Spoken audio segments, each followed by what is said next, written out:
Olá pessoal, nós estamos de volta e na nossa aula de hoje a gente vai continuar falando um pouquinho sobre a industrialização brasileira, agora abordando o período do regime militar. Então vamos lá, vamos tentar entender. Os militares, nós vimos em aula passada, eles assumem o poder em 31 de março de 64 através de um golpe de Estado contra um governo democraticamente eleito.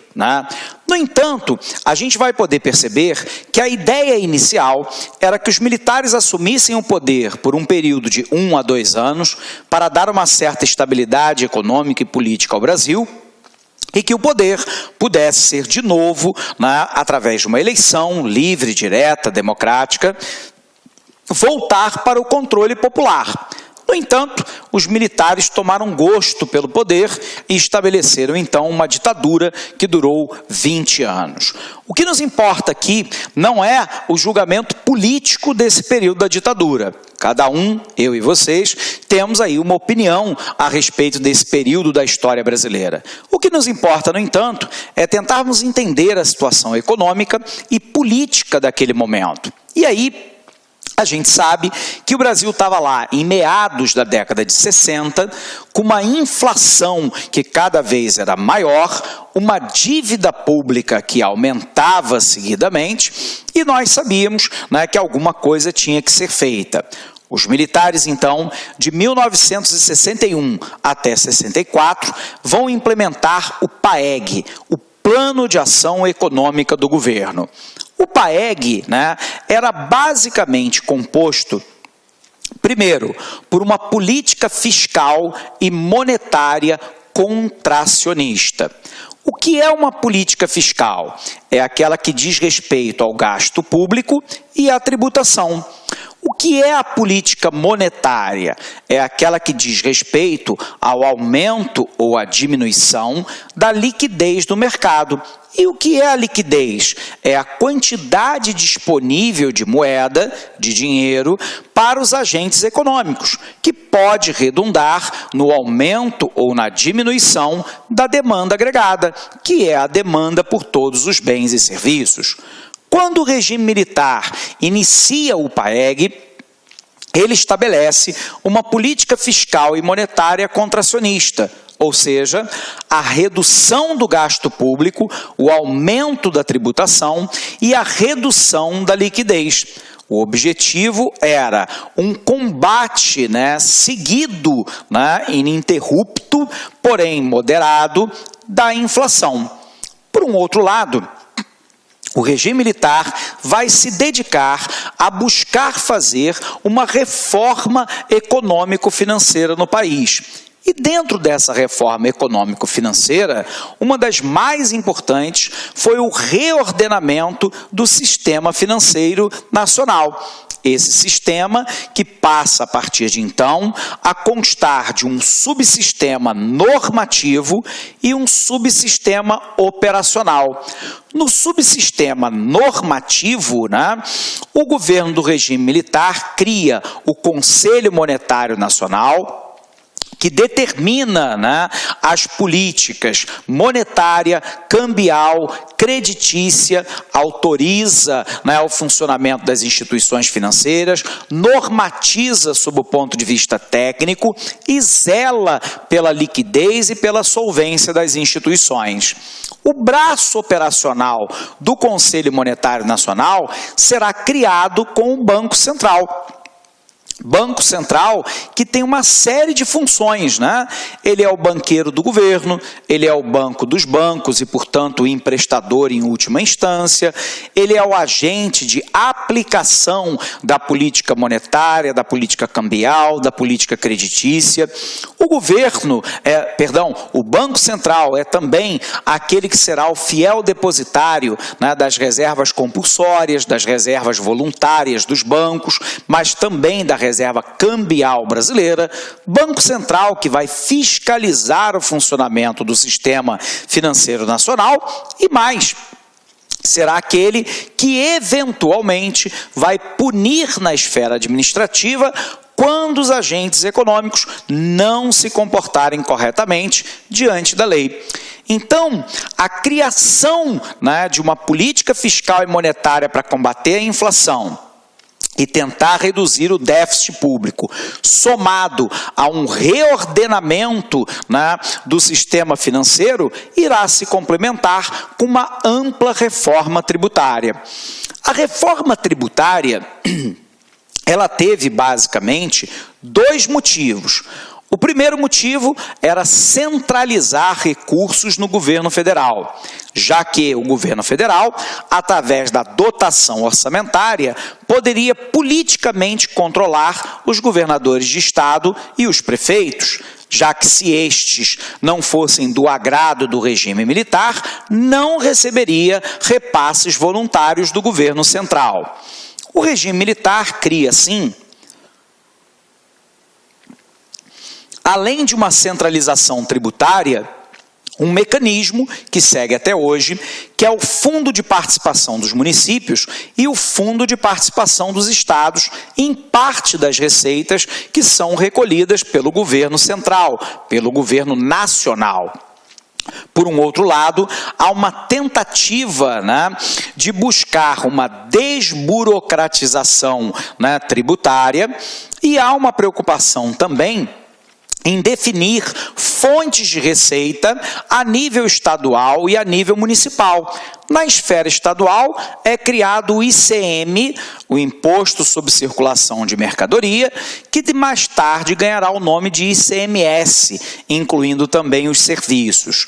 No caso do estadual, nós temos ainda o IPVA, o Imposto sobre Propriedade de Veículo Automotor.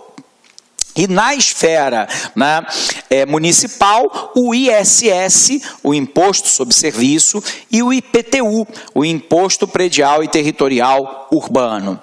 O regime militar, durante o PAEG, vai também dar início a um movimento de censo agropecuário no Brasil, buscando aí tentar entender o que se produz e onde, qual é a técnica agrícola, qual é o tamanho da propriedade e como é que se dá o emprego da mão de obra. Em tese, isso serviria de apoio para que mais tarde nós tivéssemos uma reforma agrária que infelizmente nunca aconteceu, ok? Então vamos lá para o papel, vamos tentar entender o início aí do regime militar, né? Então, lembrando, o regime militar no Brasil, ele vai de 1964 até 1984. Nós vamos ter uma primeira fase, que será a fase do PAEG, o Plano de Ação Econômica do Governo, né? Que vai de 1964 até 67. De 64 a 67, o governo vai praticar uma política fiscal e uma política monetária contracionistas, cujo objetivo era conter a inflação e tentar reduzir o déficit público. Isso implicou na política fiscal uma redução do gasto público e, ao mesmo tempo, um aumento da tributação. No caso da política monetária, isso deu origem a uma taxa de juros mais alta. E essa taxa de juros mais alta, obviamente que vai enxugar a liquidez do mercado, tornando o crédito caro e mais difícil de ser obtido. Portanto, o objetivo aqui era de um combate gradual à inflação e também ao déficit público. Mas nós vimos que durante esse período o regime militar vai fazer também uma ampla reforma tributária, com a criação de tributos, fusão de outros, né? Ao mesmo tempo centralização tributária no governo central, cujo objetivo era controlar via orçamentária os governos municipais e estaduais. Nós também objetivamos nesse período acabar com o chamado imposto em cascata, que é aquele que está incidente em várias etapas do processo produtivo e, portanto, onerando essa cadeia. Durante esse período do PAEG, nós vimos também que a gente vai ter uma grande reforma do sistema financeiro nacional. Então, vamos apagar aqui para a gente poder visualizar, né? Além dessa reforma tributária, nós teremos, né, uma reforma do sistema financeiro nacional. Esse sistema financeiro nacional que acaba com a SUMOC, que era a Superintendência da Moeda e do Crédito, que definia a política creditícia e monetária do país, e também o Conselho Superior da SUMOC, que definia a política. No novo sistema financeiro nacional, nós temos uma divisão em duas partes, né? Nós temos lá um subsistema, que é o que mais nos importa, né?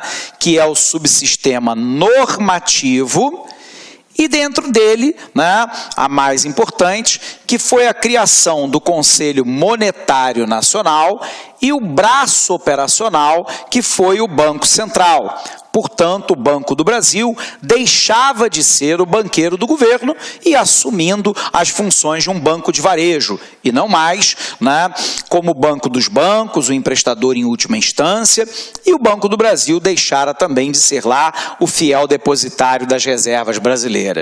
Do outro lado, nós temos o subsistema operacional, também chamados de subsistema de intermediação, onde, ao longo dos anos, vão se constituir as caixas econômicas, as sociedades de crédito, os bancos múltiplos, mas também, né, os private bank, corporate bank, e por aí vai.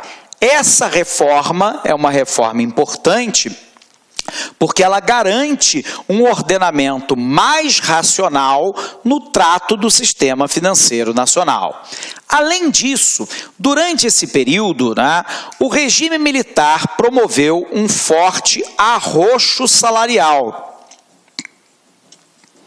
Foi criada uma fórmula para reajuste dos salários dos trabalhadores que não recompunha na integralidade a inflação passada. O resultado é que, com uma inflação maior do que o reajuste salarial, em termos reais, o salário do trabalhador encolheu. Isso, paradoxalmente, em prejuízo da classe trabalhadora, permitiu criar um acúmulo de capital financeiro nas empresas, o que, por sua vez, vai garantir, num segundo momento, a capacidade de ampliar a produção, já que o capital financeiro havia sido poupado com o arroxo salarial durante o período do PAEG. Bom, o PAEG termina em 1967. E, a partir daí, a gente vai vislumbrar um outro período que ficará conhecido como período, né, do milagre econômico brasileiro. No período do milagre econômico brasileiro, que vai de 1968 até 73, o Brasil terá um crescimento econômico médio próximo de 10% ao ano, ou seja, um crescimento superior a 50% em apenas 5 anos. A pergunta, então, é, né, quais são os fatores que criaram as condições para esse crescimento econômico rápido e o que pôs fim a ele? O crescimento rápido foi possível graças ao acúmulo de capital financeiro pelas empresas, dado o arroxo salarial. Por um outro lado, sobre uma capacidade ociosa que a economia e o setor industrial acumularam em virtude da queda do nível da atividade econômica durante o período do PAEG, já que no PAEG o PIB caiu, né? O PIB cai porque eu tenho uma política fiscal e monetária contracionistas. Portanto, isso aumenta a capacidade ociosa e os estoques das empresas para poder permitir um novo ciclo de crescimento econômico. Por um outro lado, o Brasil havia controlado parcialmente a inflação e o déficit público e, portanto, estava em tese pronto para fazer uma retomada do crescimento econômico. Somados a isso, nós tínhamos aí uma certa liberalidade de crédito no mercado internacional. E óbvio que esse crédito será então captado para permitir o desenvolvimento das atividades econômicas. Nesse período, então, nós vamos ter o início das grandes obras públicas no Brasil, como, por exemplo... Olá, meus amigos! Você que está estudando para o concurso do IBGE, você que quer ficar super competitivo, você que quer continuar assistindo essa super aula do professor Alex Mendes, né? Convido vocês a acessarem o nosso site, laconcurso.com.br, que lá nós temos o curso completaço, de novo, completaço, por apenas 10 mensalidades de R$25. Exatamente 10 mensalidades de R$25, você tem um curso completaço, super competitivo, com professores top de linha no site. Então, convido vocês aí a acessarem o nosso site, laconcurso.com.br, e fazer sua matrícula. Você pode se matricular sem medo de ser feliz, porque eu tenho absoluta certeza que você não vai se arrepender. Você sabe por quê? Porque aqui no Lá Concurso a gente faz de tudo para que isso não aconteça. Um forte abraço, fique com Deus e espero vocês. Clique lá.